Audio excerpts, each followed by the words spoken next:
Hi! Thanks again for tuning in to Sim's Workshop. I know I haven't been here for a while with the coronavirus. Things at work were a little hectic. My day job is, I work at a movie theater. I'm a manager, which is why I have so many blazers. But the fact is, now I'm out of a job. So, for temporarily, hopefully, while this keeps going on. So, I guess we'll see where we go from there. Anyway, today we're going to be talking about If These Wings Could Fly by Kyrie McCauley. It's a young adult contemporary novel with magical realism. If you've already read the review, great. Now we're just going to be sitting here discussing it. Sorry, my hair's a little bit of a... Didn't feel like straightening it this week because really not going out. Anyway, I really loved this novel because it deals with a very important subject. It deals with domestic violence, and I think it's really important that domestic violence is talked about. And I love the way Kyrie McCauley does it because she inspires empathy and she inspires sympathy for everyone. Obviously, not the father, because domestic violence is never okay on any level. I'm in my son's room, in case you're wondering. It's really the only room I have other than my bedroom. And he's in his crib right here, so if he gets fussy, I'm gonna have to grab him. But he seems to be okay. But like I was saying, domestic violence is a very important subject, and I think it's really important to be talked about. And I love the way that McCauley does it. Mainly because how do I say this without sounding super repetitive throughout this entire thing? Okay, let's just start here. Leighton is a really good character. She struggles a lot with her family life and her school life. It's a struggle because for her, her goal is to escape. She is so driven at school. She wants to go to school in New York. But her family, they don't really have money for that. It's a small town. Her mom works at a diner. Her dad works at a failing construction company, which is where a lot of his anger comes from, because he didn't want this construction company. He sort of got saddled with it once his father died, and that's part of where his resentment stems from, other than the fact that he injured himself. So playing football, so he lost that winning goal, which no one in the town ever seems to let it go. Like, come on, just let it go. It happened. It's a high school football team. He lost. Get over it. But the rest of the town can't seem to get over it, so he can't let it go, and that's another area. So he has anger coming from two groups, and when the construction business was doing well, as Leighton elaborates, the bursts of outbursts were very few and very far between. But as she's gotten older, she's recognized the signs of when the anger is coming, when he's about to blow up on everyone. And for Leighton, it's a struggle because she's sort of like the glue that's holding her family together. Her mother's not docile, but her mother is living behind, rose-colored glasses. She sees this man that she fell in love with instead of this angry monster that he's sort of become. So she keeps hoping. She keeps accepting the apologies. She keeps accepting the, oh, it'll never happen again phrasing. And I think that's, while it's sad, it's also very realistic, because there are so many women in the world who live behind those rose-colored glasses. And it's sad because a lot of that acceptance of this abuse, it does come from growing up in a household like that, where, anger equates to love and not really recognizing that that's not okay. But it also comes from living behind those rose-colored glasses. Love is blind. Love is blind. And for her, it really is. And for a lot of women out there, it really is. They love someone so much they just accept it. And some women do learn.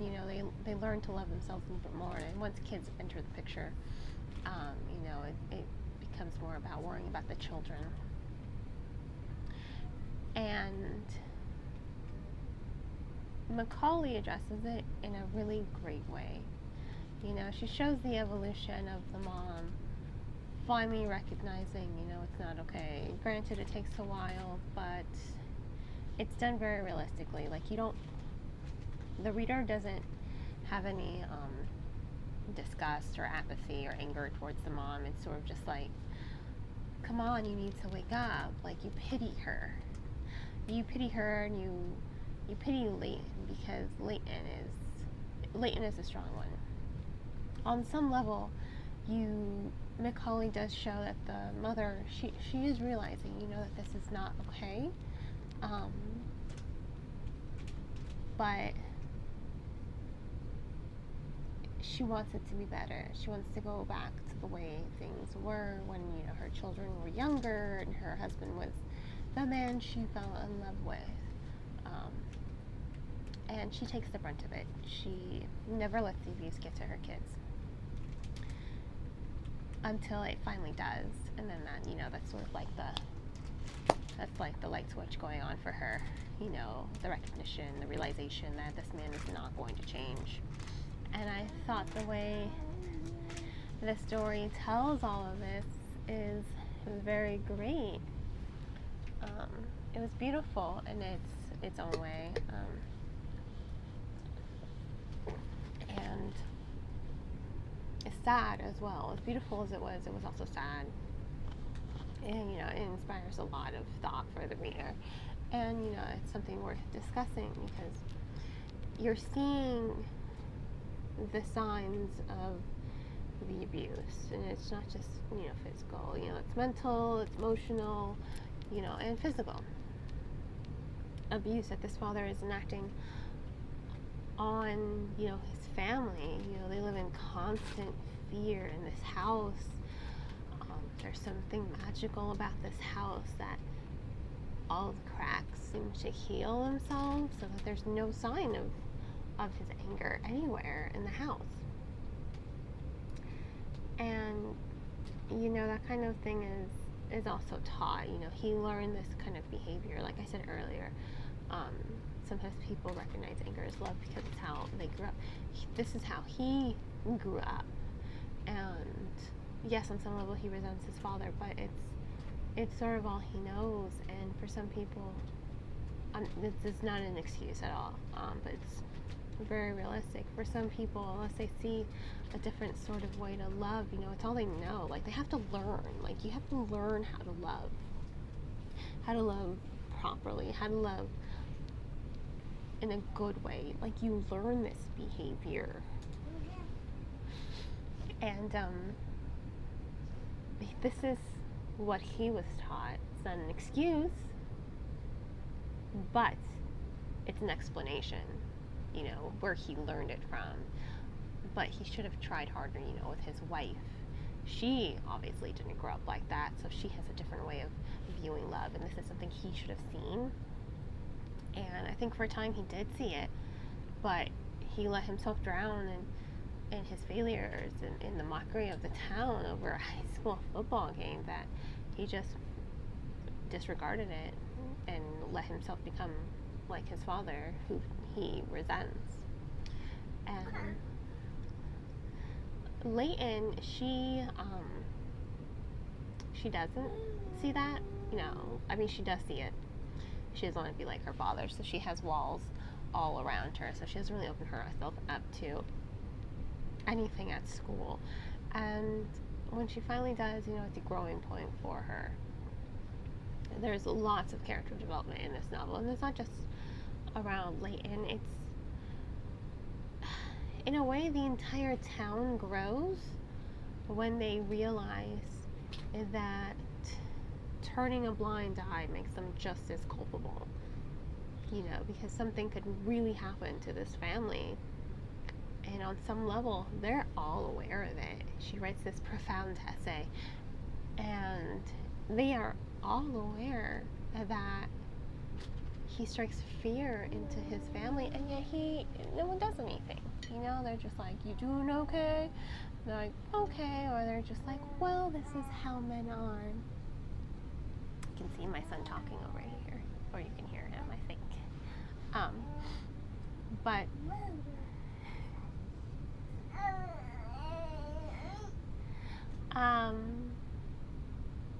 it makes them just as culpable as the father. They are just as guilty by turning a blind eye, by making excuses. Anyone who does that, you're as culpable if someone gets hurt.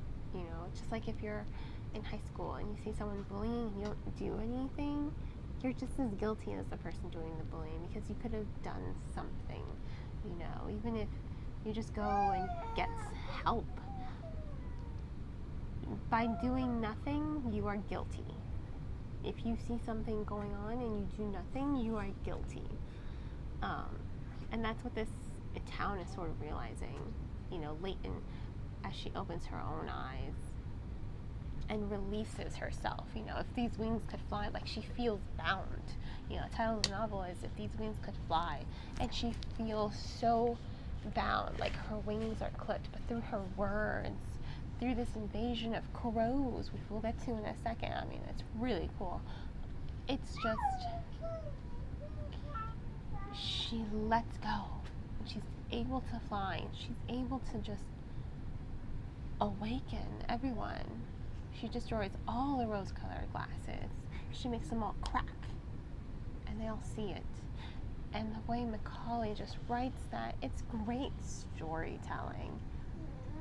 It is powerful, it's impactful, and it's empowering to women everywhere. Like, if you are a woman, or if you are anyone who's stuck in this sort of domestic violence situation, this novel, it shows it to you. It shows you that there's an escape. It empowers you. And I loved that about this novel. I truly did. And I take that to heart, how much I love it and how much I thought it was important. I thought it was very important that this subject was talked about.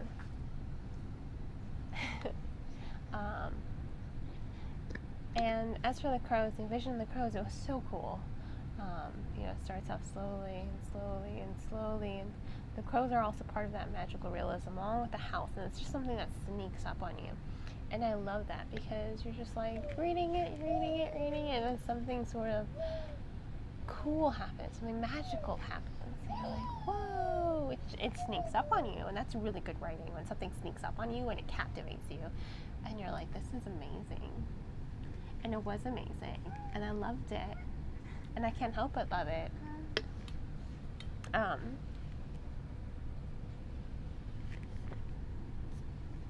And